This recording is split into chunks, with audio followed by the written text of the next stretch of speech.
A solar eclipse happens when a new moon moves between the Earth and the Sun, blocking some or all of the Sun's rays from reaching the Earth. By cosmic chance, even though the Sun is 400 times wider than the Moon, it's also 400 times farther away. Therefore, the two objects appear to be the same size as those in our sky. Astronomers can predict eclipses because the Earth and Moon have very predictable orbits. Why then isn't there an eclipse every month? The Moon's orbit is usually tilted a few degrees north or south in relation to the Earth. When the Moon does eclipse the Sun, it casts two types of shadows on Earth: a smaller, darker shadow known as the umbra, and a larger shadow known as the penumbra. There are four types of solar eclipses. The first and most spectacular is a total eclipse, when the Moon completely covers the Sun's surface.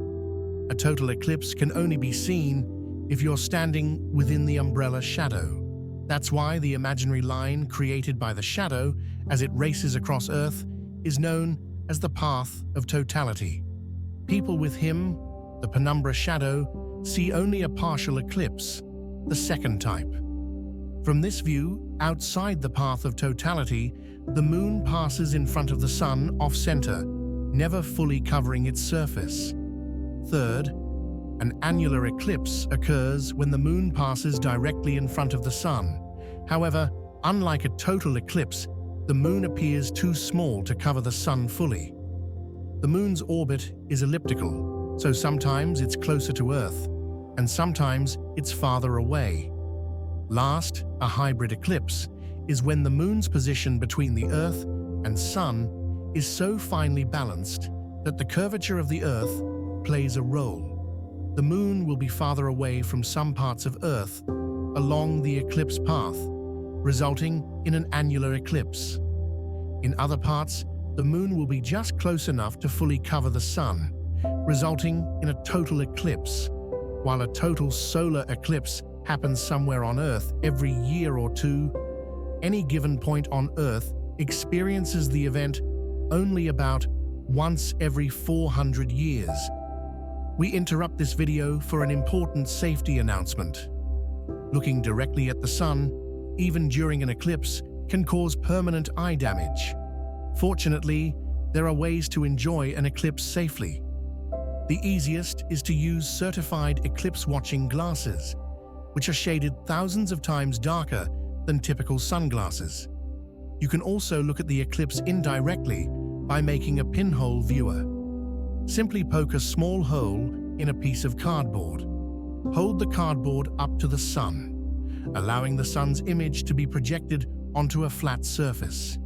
Be sure to look only at the surface and not through the cardboard.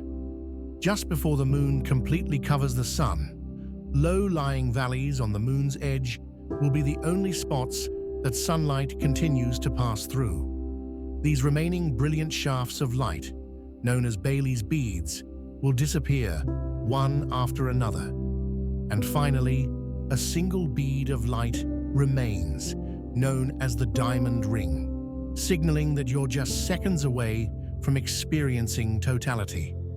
Once the last bead disappears and the Moon completely covers the Sun's surface, the view through your eclipse glasses will be pitch black, totality achieved.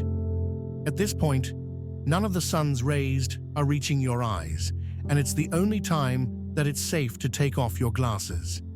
Remember to put your eclipse glasses back on before any of the Sun's rays start to peek through again. Any sunlight reaching your eyes, even for a few seconds, can cause serious damage. While an eclipse can last a few hours, a talent typically occurs for less than 3 minutes. Animals and plants have also been known to alter their behavior during a total eclipse. Songbirds may stop singing, crickets may start chirping, and flowers may even start to close up.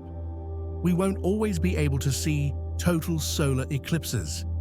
The Moon moves about 1.5 inches away from Earth each year. It's estimated that in about 1 billion years, the Moon will be too far away from Earth to completely cover the Sun.